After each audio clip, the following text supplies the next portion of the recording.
Buzzketeers. Hi everyone, I'm Ashley. I'm Nicole. I'm Allie. We're the Buzzketeers, and today we're going to talk about Hamilton. Yay! So if you live under a rock, you might not know, July 3rd, which is the day we're recording this, the official Hamilfilm, as it's been dubbed, dropped on Disney+. Since then, we've all three had the chance to watch it through. We're going to sort of discuss our first reactions to it. Yes. Man. Well, I know both of you have seen Hamilton live, right? Yes. And I have not. I was supposed to see it in August. Of course, it's not happening anymore. Hopefully, I'll be able to get to see it next year, maybe. They are extending its run at LA. But That's good. They should do that. Yeah. But when they announced that they were doing the Hamilton film on Disney Plus, I was like, yes, this is making up for me not getting to see Hamilton. So literally at midnight, like to the minute, we were on Disney Plus, like we're watching Hamilton. So I wanted to do that, but it came out midnight your time, 3 a.m. my time, and I like to sleep. They didn't do it like East Coast time at all? No, because when they release it to Disney Plus, it gets released everywhere.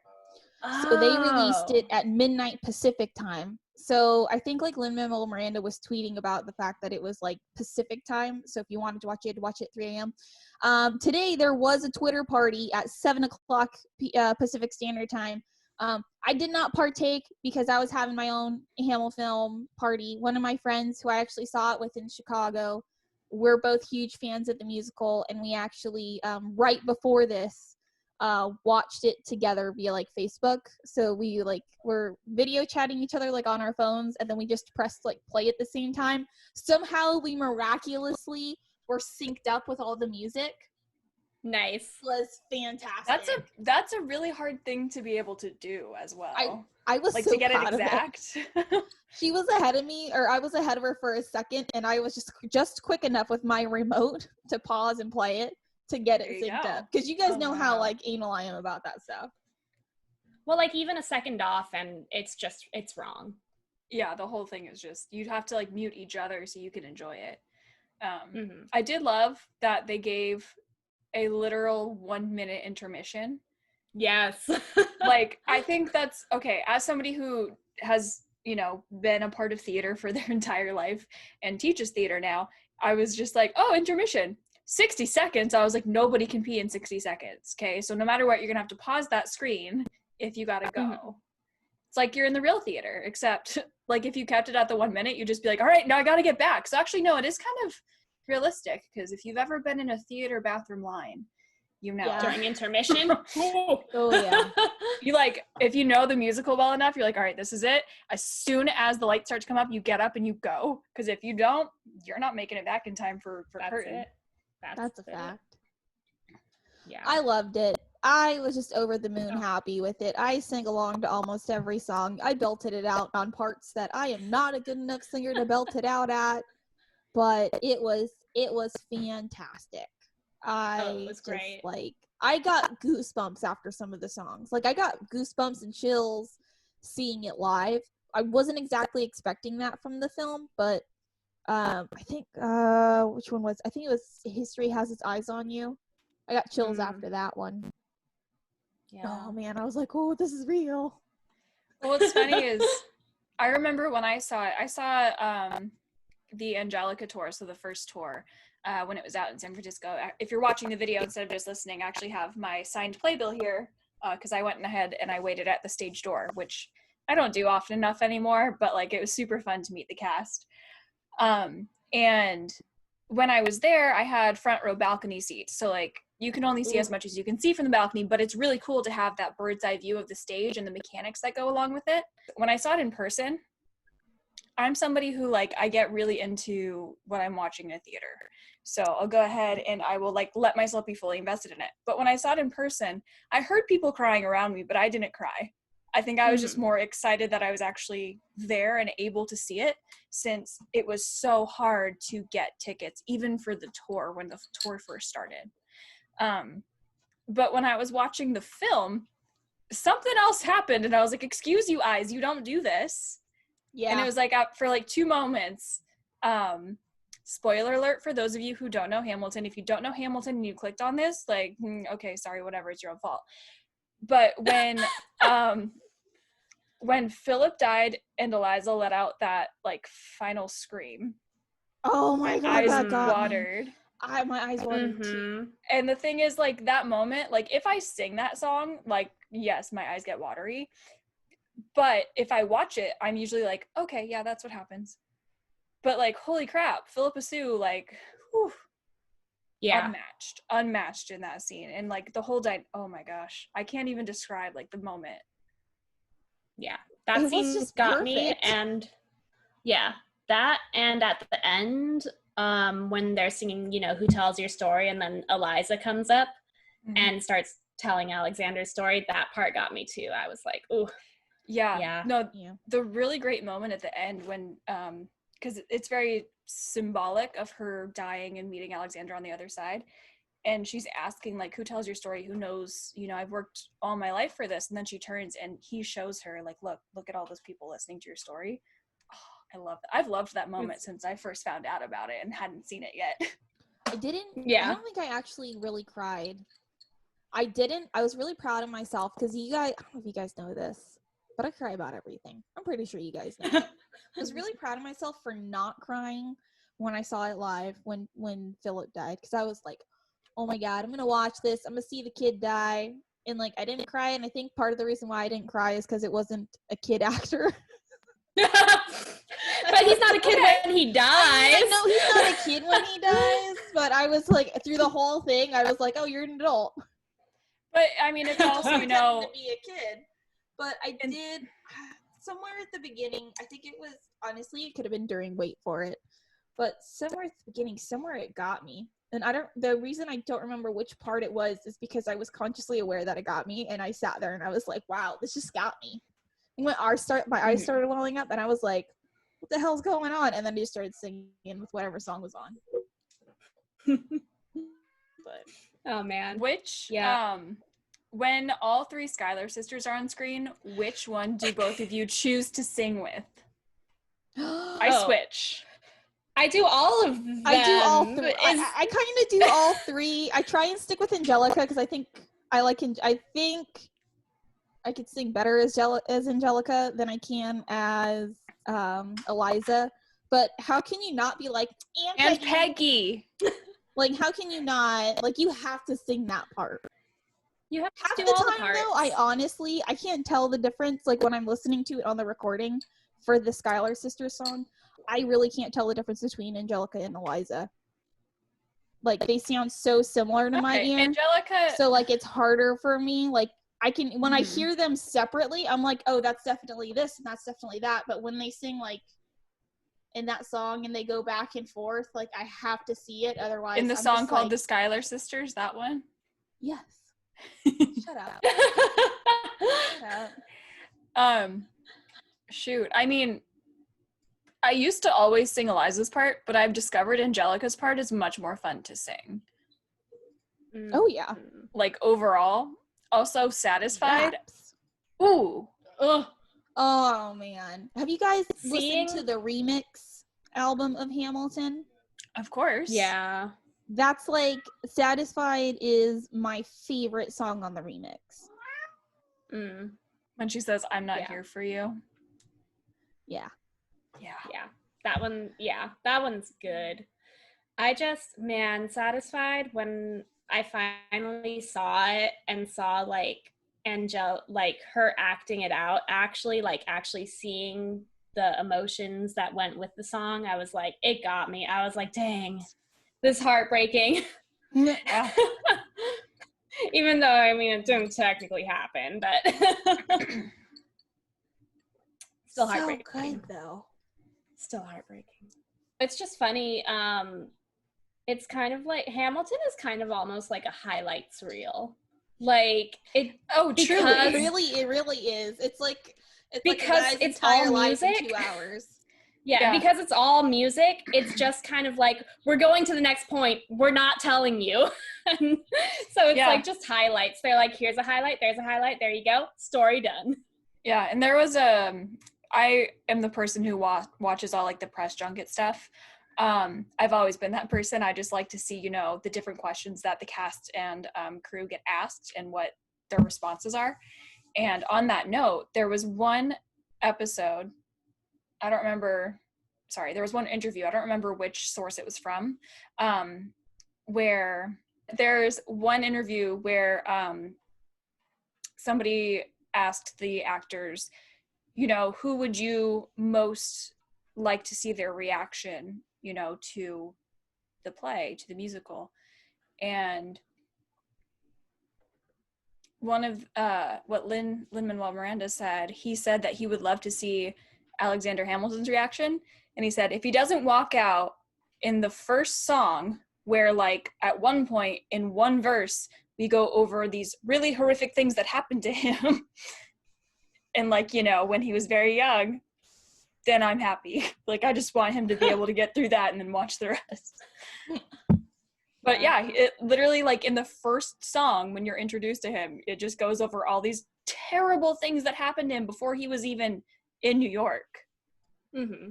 Like, what a tragedy. And God, his life is such a tragedy. I mean, what we know of it. Yeah. I feel like, though, at the same time, it was, like, kind of normal at the time. Not that that makes it okay, but, like, people died all the time back in the day. Like, my boyfriend, it was his first time watching it, too. And he's listened to the soundtrack quite a bit, but not nearly as much as me, so it's not like he knows every word, and he doesn't quite know the full story of it. So it's probably actually better he saw the movie before the play, because he would have had so many questions. Oh but throughout the whole thing, I was like, he's like, what happened to the other sister? I'm like, oh, she died. And I'm like, yeah, John Lawrence died, and this guy died, that guy died. And he's like, everyone died. And I'm like, yeah, that was like the time period, man. It really was, though. You got sick, you dead. Well, I mean, Lawrence didn't just die. Like, there is a song in the musical he itself. died. They explain his death. Yeah, they do. So I was super duper stoked to see Leslie Odom Jr. sing Wait For It, because that is my number one song from this entire soundtrack, the original at least, not the remix. So that song, I was belting it out. Well, I wasn't really belting it out the way I would normally belt it out, like in my car, because I'm not a good singer, and one of my friends was like, Ashley, you always sing along, so you have to sing. And I was like, okay, I'm gonna sing, but I wasn't gonna go for it. I went for it. My sliding glass door I had fully open. I had the TV turned up very loud, which I never do, and I just belted it out. And then I went, oh, my door's open. Whatever, it's fine. It's Hamilton. People get it. I have a joke. You weren't going to go for it. You were going to wait for it. I know. That's why I was late.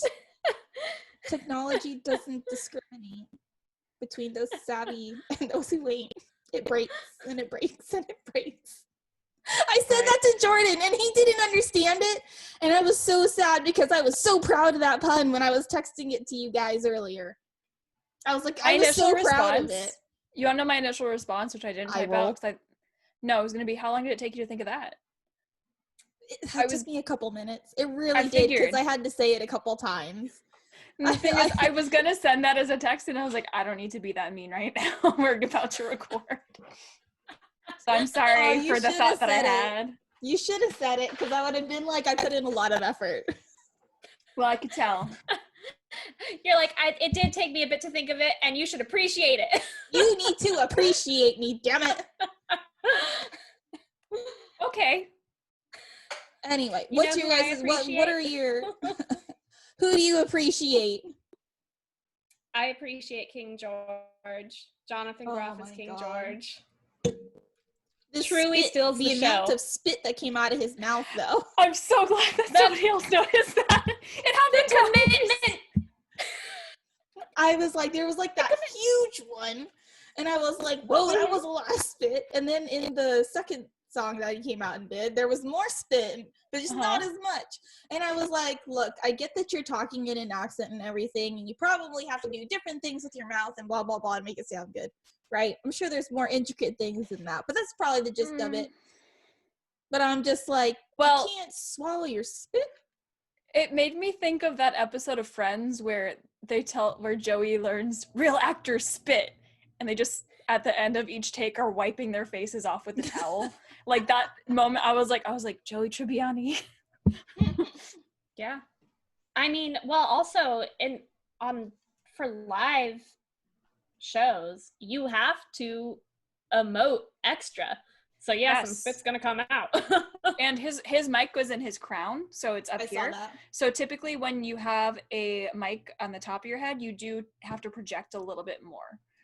Just to make sure that it's carrying up to the mic. No matter how sensitive the mics are, you just need to make sure you're projecting just a little bit more than if you have one that's on your cheek, because those are typically a little closer. How do mics even work like that when they're like up in your hair and stuff? Genuinely asking. It's because they're directional. They're directional mics.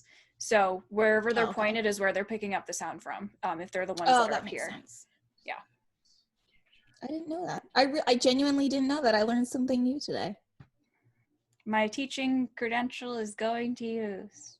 Yay! I got to keep you on your toes, even though it's summer break. So you said Jonathan Groff is King George. Allie, what was your favorite part about this film?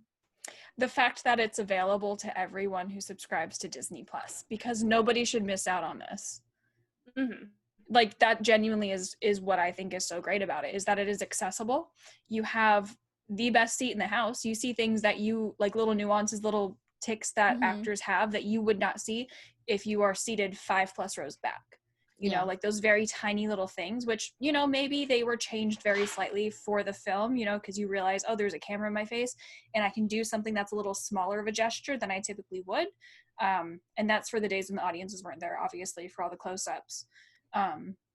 But just the fact that anyone who wants to see it and has a subscription and an internet provider and a phone literally can watch it and enjoy it and have that experience for the first or 100th time, depending on, you know, if you've seen it in person or not. Yeah. Well, I'm for sure watching it tomorrow. We have some friends who are coming over who I'm sure probably watched it today, but we're all going to watch it tomorrow. I already watched it again today, so Hamilton's going to be on repeat for a while, probably. Oh, no doubt. Just like the soundtrack, now it's just going to be the stage play. Oh, yeah.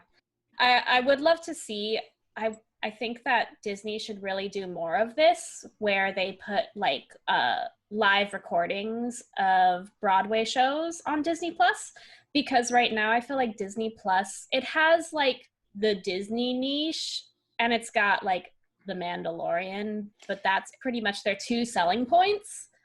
And it's lacking a lot of original content, and even though Broadway isn't necessarily original content, no one else is doing this. And Broadway's closed until next year, so yeah, I feel like there is a website though that does Broadway streaming. I think it's called Theater Mania or Broadway World. Yeah. It's one of those. Yeah. Yeah. But not many people are exposed to that. I think it's one of those things where if you've heard about it, then you know it, but not a lot of people do. And I feel like by Hamilton being on there, a lot of more kids are going to get exposed to Broadway. And then if Disney put more on there, it would be just kind of throwing more money back into the whole concept of that the fine arts are really important. Yeah. Because, and I will say, you know, during the whole COVID thing, that's what we're leaning on. Yeah. Yeah. But one thing I will say for Disney Plus's benefit is they do have a show that's about theater already. It's called Encore. And it's, if you haven't seen it, it's a show that Kristen Bell technically hosts, but she's not really in it except for the intros for most of them, where high school casts come back and they basically have a reunion of their senior show or the last show that they were all in together. If you haven't seen it, I would recommend starting with the Fiddler on the Roof episode because it is phenomenal. All right. Yeah, they do have that on there if you didn't know. They just need to lean in harder, because most people have like a full-on catalog and like they have their own Broadway shows. Imagine a live recording of Lion King. Like that would be amazing. Yeah, and the thing is, every Broadway show is in the archives. They would probably just have to contact the right people to be able to get those videos out. And you could see the original casts of all these things, which would be wicked cool. Yeah. I see what you did there. I don't know if you did it on purpose, but I saw what you did there. I didn't do it on purpose, but also I would love to see Wicked with the OBC. Oh my god. I love Wicked. Fun fact, dream role, Glinda, obviously. Fun stuff. So what is one thing, I'll pose the question, what's one thing you feel like you missed out on, if anything, with this musical being recorded rather than live? I think there's just something different about live shows. It's like the power of actually being in the room and like getting to see and hear that person like in your face, basically actually like doing all of that, and just having the audience around you as well, like you feed off of their reactions. Yeah, that's the thing that I would say. Yeah, when you're there live, you aren't where you are anymore. You are transported wherever that musical is taking place. So I feel like you lose a lot of magic by not being there live. But if a Broadway show is good enough and if it's recorded correctly, you'll still have some of that magic moving forward, watching it as a recording. Recorded correctly, i.e. don't watch bootlegs. It's not fair to the performers. They don't earn any money from it, and it's just not a good business. No. Anyway, stepping off my soapbox. I think too, when it's live, like when they zoom in for the recordings, they're telling you where to focus. When it's live, I can choose where I want to focus. I can look at my favorite actor and be like, what's Hamilton doing right now? There's so much emotion in it.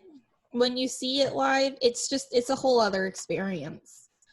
I do think that Hamilton was filmed correctly in the sense that like I still felt magical. I still was like literally on the edge of my seat going, that was such a good song, like a 5-year-old, you know. It was great. I got goosebumps, you know, after some of the songs in the first act, which I wasn't expecting because I was watching a film, and to have those moments like that, I think the magic of Hamilton just kind of, it still exists with the film. So it just made me really happy. That was such a great film. I watched it with captions because we watch everything with captions now, because at night when baby's asleep, sometimes I have to have the TV turned down like a lot less than what I would normally like to have it turned up to. So I learned a couple of things. Number one, I cannot rap. Because I was trying to rap the whole Lafayette part, and then it was just like Alexander. I was like Hamilton, da da da da, and I was like, no, Ashley, don't. You can't do that. Oh. And then I think I learned a couple other words too. I remember like recently, like I had to look up what the word inimitable meant because I had no idea what Aaron Burr was saying, and I was like, what does that even? I was like, what word is he saying? And I was like, oh, it really is a word. So they didn't just make it up. I didn't just make it up. I don't think somebody like Lin-Manuel Miranda would just make up a word. He samples from a few different places. I didn't make it up. No, I didn't make it up. You misheard it. Yeah, I thought I misheard it, and I was Gotcha. So then I was like, oh, and then like there's a lot of really good vocab words in this whole thing. Yeah. So I'm just like, kids, pay attention to Broadway, because you know it's kind of like Phineas and Ferb. You don't expect it, but then all of a sudden, all these like big vocab words come out. Did you guys have any moments like that? Well, I finally realized what Angelica was saying in Satisfied at the very end of her. I'm the oldest and the wittiest, and the gossip in New York is insidious. I had no clue what she was saying for the longest time because I never look up the lyrics. I just can't be bothered. And it finally clicked though when I saw it with her mouth moving. I was like, oh, that's what she's saying. Because it's so fast. Oh, that's like one of my favorite like little like, I don't know, I want to say jabs at New York, but like just kind of like a testament to the time and the kind of environment that they were living in. It's just like people were brutal, man. And I it's mean, just I kind of yeah. like nice to note at the same time that, some things really haven't changed at all since the time of the Schuyler sisters. And one of the great things, you're speaking about jabs, my favorite jabs are the ones toward New Jersey. Everything is legal in New Jersey. And people still don't like New Jersey as much, like from New York are just kind of like, New Jersey? Don't go there. I feel like people, period, are like, oh, New Jersey. Yeah, it's basically right under Florida. Yeah. Yeah, I don't probably. disagree. Like the least two popular places to move to, like by choice, for me would be like Florida and New Jersey. But I mean, from Indiana, I'm super close to Chicago, so that's a benefit for me. Plus, Chicago has some really good Broadway stuff. I was gonna say they've got a wonderful theater scene. Yep, because that's where I saw Hamilton. It's been 2 years since I've seen Hamilton, and I cannot believe it's been that long. I want to go and see Hamilton again, like ASAP. And I know I say that, and I know that there's a film, but again, there's nothing like being live. It's kind of like going to a concert. The concert is always way better than the CD. Oh, You said 2 years, and I was like, how long has it been for me? And I looked and I went, 3 years this April. I didn't realize it had been that long. It's been never for me. It will be soon, though. Don't worry. Yeah, what I'm hearing is the three of us need to make a Hamilton trip. Just the three of us. Jordan can have the baby for a weekend. Well, which characters are we gonna Disney bound as? Aaron Burr sisters. Oh, we can do the Schuyler I sisters. was hinting towards the Schuyler sisters, but then I knew you were gonna say Burr at the same time. I didn't know you guys were gonna say it at the exact same time. Wait. Who's who? Am I Peggy? I feel like I'm Peggy. I'm Peggy, aren't I? I think probably. But hey, Peggy becomes who? No. It's not that. It's just the fact that I knew I was Peggy. I just knew it. You self-declared that. Nicole had to think about it, though. Nicole was like, maybe. She didn't say no. And when Nicole doesn't say no, that means yes. The thing is, I think you would be Peggy if her character was more fleshed out. Yeah, no, Peggy's hilarious. I love Peggy, honestly. Yeah. Like, it's just hard to say when she's got no lines. I know. But, like, the characterization that is brought out, she's so playful and so sweet, So, like, I think that's good. Those are good attributes. I feel like you guys are very much Eliza and Angelica, though. Who's who? Oh, that's a good question. That's what I don't know. I would say that... Because you guys are so similar with your personalities in certain ways that it's hard to say that one is going to be more than the other. But I would probably say that Nicole is probably more Angelica and you're more Eliza, Allie. I would have put it the other way around, actually.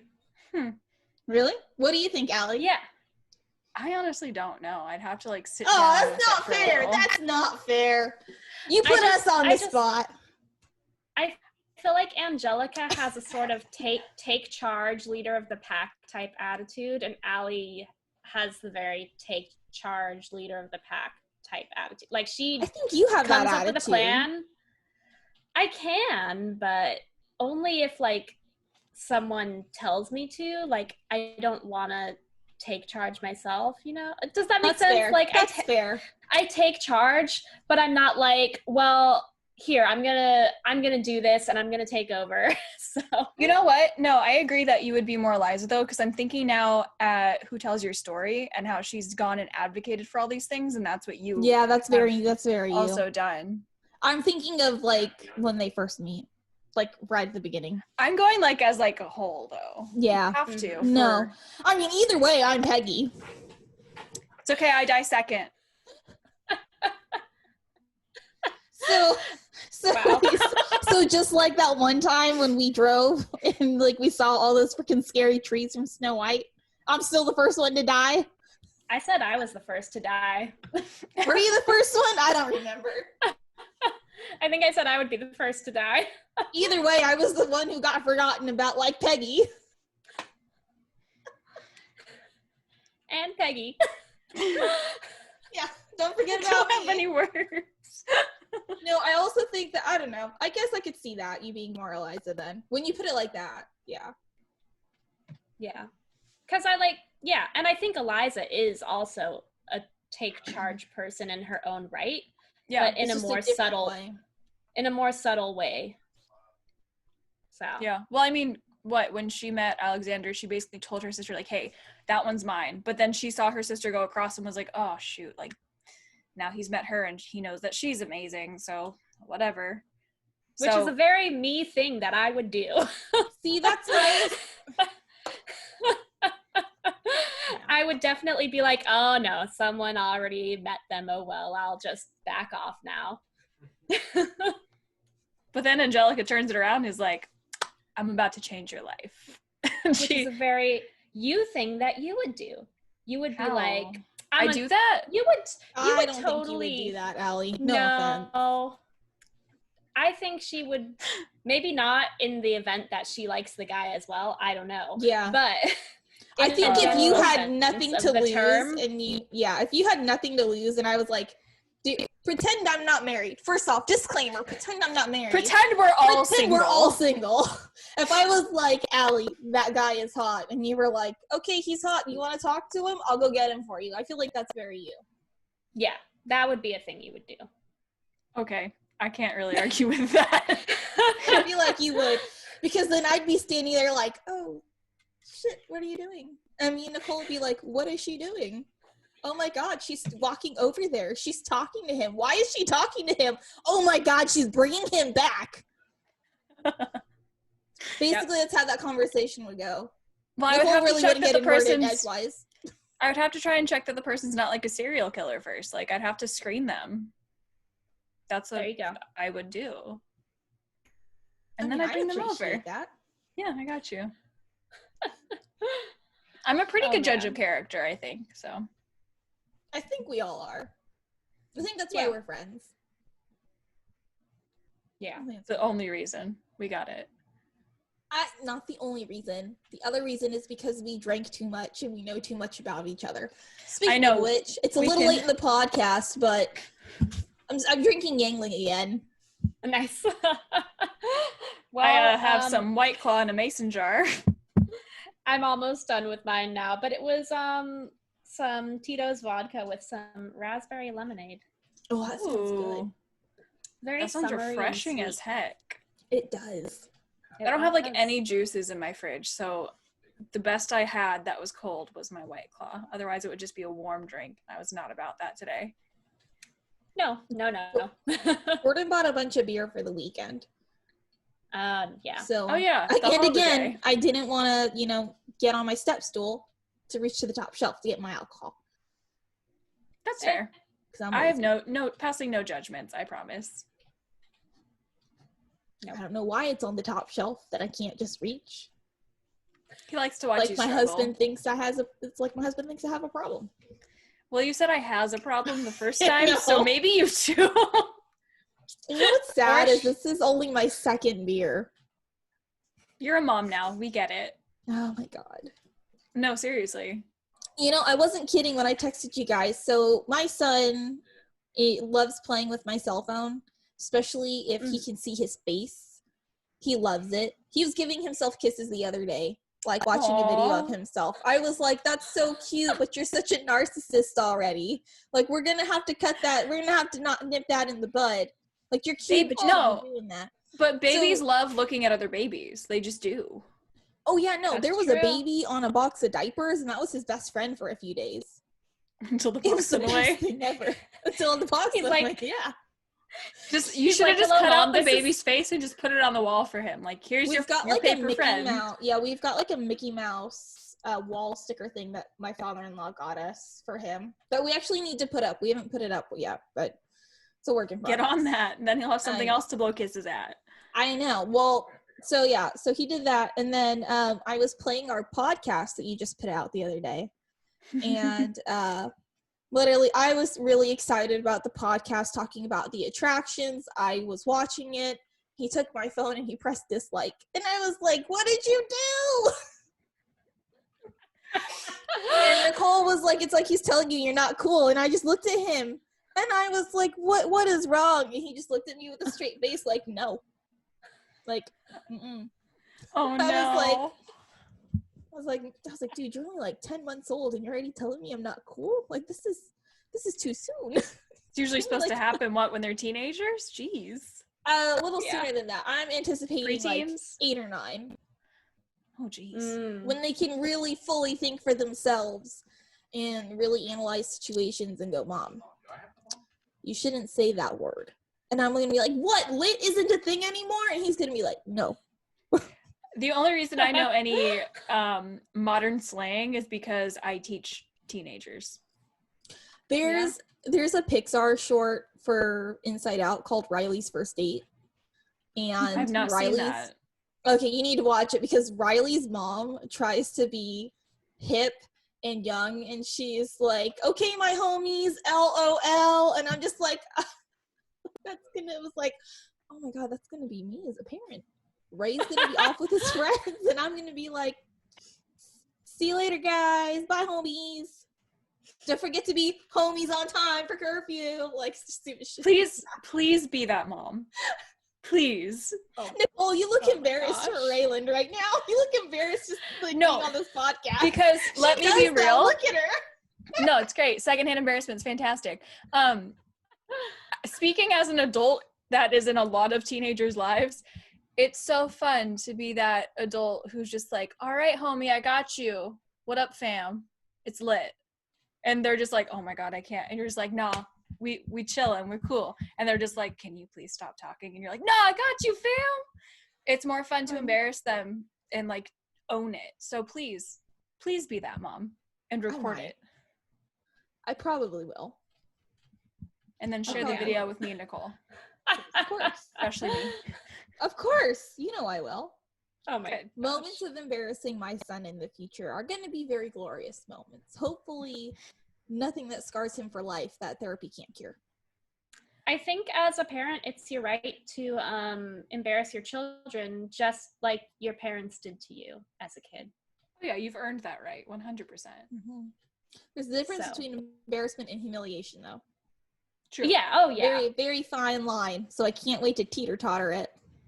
It's the same way that it's your kid's right to get on your nerves to make up for all the times you got on your parents' nerves. Dude, he's so small and he already backtalks me. I'm like, where did this sass come from? Because I was not a sassy child. I became a sassy adult. And surrounding myself with strong, independent women who just happen to be sassy, I'm calling you two out, did not help with my sassiness. I've always I love been you sassy. both anyway. No, I take that as a compliment. Being sassy is literally my calling card. Sassy and sarcastic are my two things. Yeah, sassy and sarcastic. Yeah. And dry. Such a dry sense of humor. Me? Mm-hmm. Mm-hmm. Mm-hmm. Oh. Wait, hold on. You didn't know? Well, no, I was going to say, no, but like, you've ever heard.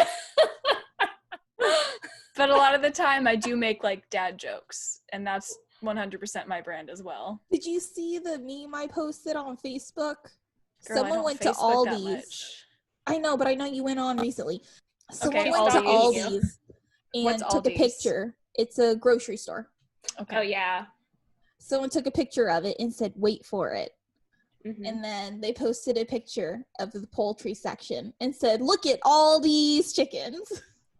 That's stupid. Look at all these chickens. See, okay, that moment just showed the difference in all our personalities. You two laughed really loud, and I just went, that's stupid. Like, I think it's funny, but it's stupid. Like, I'm not going to laugh at that. I will laugh at any Vine reference you throw at me. R.I.P. Vine. That's what TikTok is. TikTok is just Vine 2.0. I feel like you have to go through the bad dance videos before you find anything funny, though. That's my issue with TikTok. To circle back, I haven't watched any of them because I'm an adult who has students who have the app, so I refuse to get it. But there's a lot of Hamilton TikToks from what I've heard. There's some guys who did a COVID version of one of the songs. Which one? I don't remember. It was it's just the I don't actually know the name of the song. Pardon me, are you Aaron Burr, sir? It's called Aaron Burr, sir. Okay, yeah. There we go. You punched the bursar? Yeah. I love that part. It was that He handles the financials. You punch the bursar. Yes, I wanted to do what you did. And you're just like, dude, chill. Breathe for a second. Take in that you were violent towards somebody who could screw you over. Move on. And that's why Aaron Burr's like, can I buy you a drink and calm your nerves and tell you my strategy in life? Because you're a little too hype, man. A little too hype. He's like, he looked at me like I was stupid. I'm not stupid. I was like, are you sure? Because you sound like a crazy man right now. Are you sure? I don't think you're sure. I don't think you're so sure about that. And then he moves on. He's just like, oh, you're an orphan. Of course, I'm an orphan. God, I wish there was a war where we could prove we're worth more than anyone bargained for. Dude, why are you talking about war with this guy you met 3 seconds ago? Well, I'm also okay, cool. You're both orphans. You can connect, man. But chill. Yeah. And I'm just like, Aaron Burr has something to prove. He's already from a good standing family. He's a trust fund. He's a trust fund baby. You can trust him. Me. For those who are not watching the video version, I hardcore rolled my eyes at them. You're welcome. We got Hamilton jokes for days. For real. Oh my gosh. It's funny too. I'm so happy that it's out on. I'm so happy that Hamilton is out for us to watch as a film, even though it'd be better if we could watch it live. And it's just great to know that even though it's literally only been out for 20 hours, something like that, less than a day, the three of us have all watched it at least once each. Mm-hmm. And we'll watch it many more times. Yeah, and then we're going to come back on here. Maybe not while we're recording the podcast. We'll probably have more Hamilton jokes. So I'm really glad this is something that all three of us can really share and enjoy. Definitely. Yeah. You were going to say something, Allie? No, I thought you were ready to end the podcast. I was about to say, I'm Allie. I'm ready to go. No, you're it just seemed like it was coming to an end. I was just being grateful because, Well, you usually do some shit like that at the end. You start talking like that. So I was like, all right, I'm ready to say, I'm Allie and we're the Buzzketeers. I'm ready. You looked like you wanted to say something else, though. Well, there was a finch that landed on my fence, and I was like, dude, you're missing it. My cat just passed out. So that was kind of an internal thing, but, whatever. Oh, well, that internal thing that came on your face. So I was like, well, I was staring. Did you see me go like this? And I was like, yeah, but then you had another. Well, then I looked at my cat, and I was like, he's missing it. He missed it. It's on my patio. He missed it. That was what was in my head. And then you went off, and then I went, I'm Allie. I'm ready. Guys, it's moments like this. Please don't cut it out because it's moments like this that make the podcast so much fun when we're recording it. Seriously, even though we are literally on opposite sides of the coast, we make this happen every week. And the three of us are just so lucky to have each other and to do that. So thank you guys for listening. I'm Ashley. I'm Nicole. I'm Allie, and we're the Buzzketeers. Bye. Bye.